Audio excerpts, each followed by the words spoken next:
할렐루야. 4월 11일 금요일 새벽 기도를 시작하겠습니다. 사도신경으로 우리의 신앙을 고백합니다. 나는 전능하신 아버지 하나님 천지의 창조주를 믿습니다. 나는 그의 유일하신 아들 우리 주 예수 그리스도를 믿습니다. 그는 성령으로 잉태되어 동정녀 마리아에게서 나시고 본디오 빌라도에게 고난을 받아 십자가에 못 박혀 죽으시고 장사된 지 사흘간에 죽은 자 가운데서 다시 살아나셨으며 하늘에 오르시어 전능하신 아버지 하나님 우편에 앉아 계시다가 거기로부터 살아있는 자와 죽은 자를 심판하러 오십니다. 나는 성령을 믿으며 거룩한 공교회와 성도의 교제와 죄를 용서받는 것과 몸의 부활과 영생을 믿습니다. 아멘. 찬송가 260장입니다. 찬송가 260장 찬양하시겠습니다.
민수기 12장 9절에서 16절까지 말씀입니다. 민수기 12장 9절에서 마지막 절까지 말씀입니다. 다 찾으신 줄 알고 저와 여러분들이 한 절씩 교도하겠습니다. 민수기 12장 9절에서 16절입니다.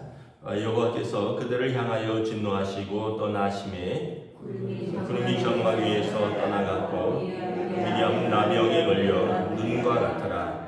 아론이 미리암을 본즉 나병에 걸렸는지라.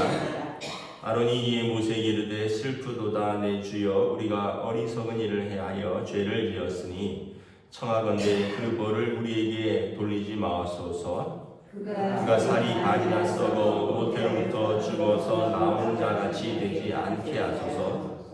모세가 여호와께 부르짖어 이르되 하나님이여 원하건대 그를 고쳐 주옵소서. 여호와께서 모세에게 이르시되 그의 아버지가 그의 얼굴에 침을 뱉을지라도 그가 이레 동안 부끄러워하지 않겠느냐. 그런데 그를 진영 밖에 이레 동안 놔두고 그 후에 들어오게 할지니라 하시니 이에 미리암이 진영 밖에 이레 동안 갇혀 있었고 백성은 그를 다시 들어오게 하기까지 행진하지 아니하다가 그 후에 백성이 하세롯을 떠나 파란 광야에 진을 치니라. 아멘. 할렐루야. 네, 오늘 새날을 주셨습니다. 하나님께서 은혜와 평강으로 함께하여 주시기를 축복합니다. 한 가지 광고 드리면 다음 주는 고난주간입니다.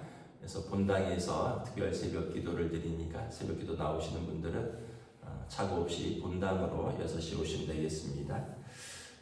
어제 본문 말씀과 이어지는데 모세의 형인 아론과 누이 미리암이 모세에게 대하여 비방을 했다라는 거죠. 표면적인 이유는 모세가 구스 여자를 취한 것으로 인하여 비방했지만 사실은 내용을 보면 모세의 어떤 지도력에 대한 시기 질투. 그래서 2절에 여호와께서 모세와만 말씀하셨느냐 우리와도 말씀하지 아니하셨느냐 하고 비방했고 하나님께서 이 말씀을 들었더라. 근데 3절에 보면 이 사람 모세는 온유함이 지면의 모든 사람보다 더하니라. 모세가 여기에 대해서 본인이 그렇게 대꾸하지 않았다는 거죠. 왜냐하면 그 모세의 겸손함과 또 하나님을 신뢰함을 통하여 하나님께서 이제 정리를 해주시는데 세 사람을 회막 앞으로 불러서 내가 선지자들에게 꿈과 환상으로 그 하나님의 뜻을 알려주지만 모세에게는 얼굴과 얼굴을 맞대는 사이고 내가 그 입술에 직접 말씀을 넣어준다 라고 모세의 지도력을 세워주면서 오늘 이제 이 특별히 미리암이 이제 징계를 받는데 10절에 보면 나병에 걸립니다. 어제 제가 이제 추정하기를 미리암이 아마 모세보다 나이 차이가 많이 나니까 좀 더 주도적으로 모세를 비방하는 데 앞장선 것이 아닌가. 그래서 하나님께서 미리암에게 진노하셨고 나병에 걸렸더라. 그래서 11절이 이제 아론이 모세에게 호소합니다. 슬프도소이다. 우리가 어리석은 일을 하여 죄를 지었으나 청한건대 그 벌을 우리에게 돌리지 마옵소서. 그가 살이 반이나 썩어 모태로부터 죽어서 나온 자 같이 되었나이다. 그래서 하나님의 진노 가운데 우리가 어리석은 일을 행하였고 그래서 이 징계 가운데 슬퍼하니 이 징계를 거두어 달라라고 모세에게 요청을 하는 거죠. 우리가 이제 생각할 때 어떤 그 직분에 대한 것에 대해서 우리가 생각을 할 때 있어서 그 사람의 어떤 인격과 성품에 앞서는 것이 그 직분에 대한 하나님의 세우심입니다. 예를 들면 부모라는 이 지위는 하나님께서 주신 지위입니다. 그래서 부모를 통해서 자녀가 태어났죠. 그래서 만약에 자녀들이 부모가 부모 노릇을 못하는데 내가 어떻게 존경하느냐 이렇게 말할 수 없다는 거예요. 설사 그렇다 할지라도 자녀는 부모에 대한 공경의 책임이고요. 부모가 자녀에 대하여 부모 책임을 못하는 것은 하나님께서 부모에게 책임을 물으실 것입니다.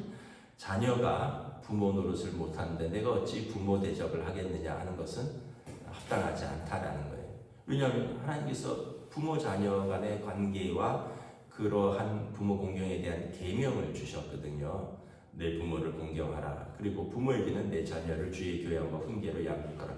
각각에게 주신 계명이 있고, 그래서 그러함에도 불구하고 부모를 공경하면 그 자녀는 복을 받을 것입니다. 왜냐하면 내가 땅에서 잘 되고 장수하리라. 부모 공경에 대한 복이 있고요. 근데 그렇지 못하면 하나님께서 그 벌을 물으신다는 거죠. 그 일제 시대가 끝나고 나서 이제 변절자들에 대한 교단에서 책임을 물었습니다. 신사 참배한 목사들, 장로들의 목사들의 그 세례와 설교를 들을 수 없다. 그 장로들의 대표 기도와 지도력을 우리가 인정할 수 없다. 그래서 왜냐하면 신사 참배 일제 시대 때 35년 동안 거의 90%의 교회와 목회자와 또 장로님들과 이런 그 어떤 지도자들이 무릎을 꿇었습니다. 극심한 박해 가운데 우리 이제 35회기 총회장 홍택기라는 분은 우리 교단인데 신사참배는 우상숭배가 아니라 그 이제 쉽게 얘기하면 국가에 대한 예다라고 총회에서 선포함으로 신사참배를 이제 정당화했죠. 합리화한 거죠. 그러므로 말미암아 이제 많은 교회들이 이제 신사참배에 이제 나아갔습니다. 뭐 원래도 알게 모르게 핍박 가운데 신사참배를 했는데 총회에서 결정하고 총회장이 그렇게 선포를 해버리니까 이제 목사님들과 장로님들이 자유함을 얻었죠. 왜냐하면 교단의 결정이 있으니까 이게 우상숭배가 아니라 국가에 대한 그 국민의례 같은 거다. 그래서 신사참배에 참여했습니다. 그런데 이제 그 이후에 일제 시대가 끝나고 나서 여기에 대해서 책임을 물어야 된다. 여기에서 이제 나온 파가 고신파입니다. 고려파 주기철 목사님, 손양원 목사님 이런 분들이죠. 이런 분들은 신사참배에 끝까지 저항한 분들입니다.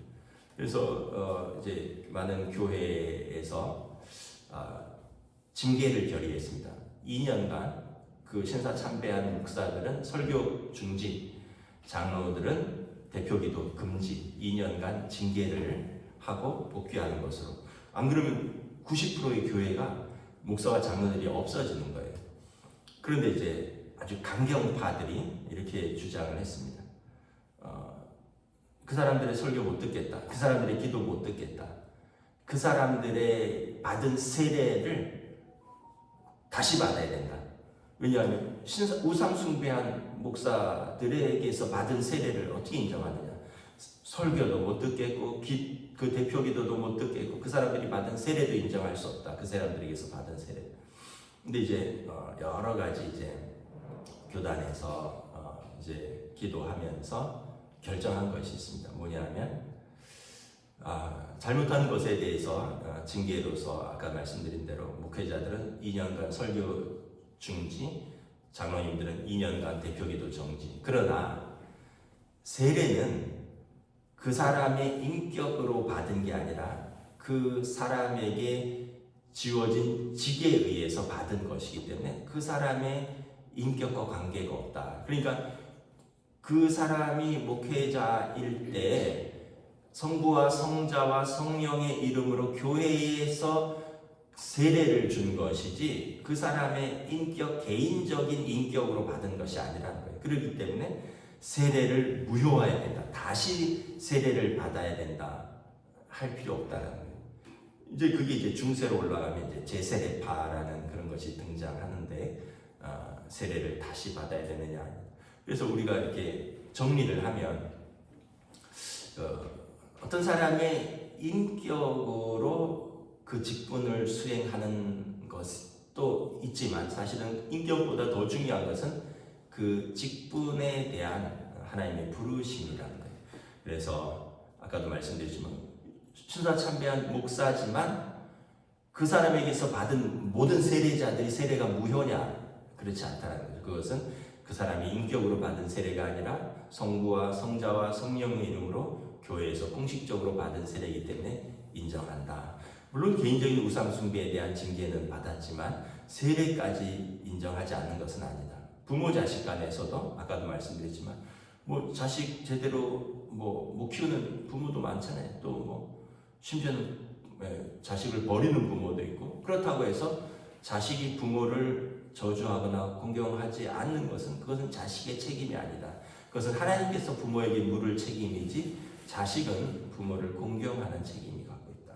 그래서 우리가 요거 하나를 이제 기억을 하면 어떤 질서와 하나님의 창조의 원리와 또 공동체의 어떤 질서가 어떻게 진행되는가를 이렇게 깨달을 수 있는 거죠. 아론도 훌륭한 예언자입니다. 바로 앞에서 모세가 나는 입이 둔한 자라. 그래서 아론 내 형 아론이 있지 않느냐, 그는 말을 잘하지 않느냐. 아론이 대변인이었고 대제사장이었습니다. 미디암도 여선지자였습니다. 많은 여인들을 이끌고 그가 선지자라는 것은 예언을 했다는 것이고, 그리고 홍해를 건넜을 때 소호를 춤추며 하나님을 찬양하는 데 앞장섰지만, 그러함에도 불구하고 모세에 대하여 아론과 미디암이 도전하는 것을 하나님이 허락하지 않으셨다. 그러면은 광야길을 갈 수가 없는 거예요. 아니 뭐 지네 형도 지네 누나도 인정하지 않는데 우리가 뭘 모세를 인정해, 이렇게 돼버리는 거거든요. 이제 이후에 보면 이제 아론에 대한 도전이 나옵니다. 고라 자손이 250명이 모세 아론하고만 하나님이 말씀하시지 않았냐, 우리는 레위 지파 아니냐, 이렇게 또 나오거든요. 그래서 하나님께서 이것을 정리하시는 것을 볼 수 있습니다. 모세가 미리암에 대하여 13절에 보면 부르짖어 기도합니다. 하나님이여 원하건대 그를 고쳐주소서. 모세의 온유함이 나오죠. 모세가 비방할 때 아무 말 하지 않았어요. 하나님께서 개입하셨고, 모세는 이제 대신에 어떻게 보면 누나죠. 누나의 그 문둥병에 대해서 부르짖습니다. 하나님이여 원하건대 그를 고쳐주소서. 원문에 보면 원하건대를 이렇게 되세요. Please라고 되세요. Please, 하나님 제발 고쳐주십시오. 그러니까 모세, 이게 이제 지도자의 그릇입니다.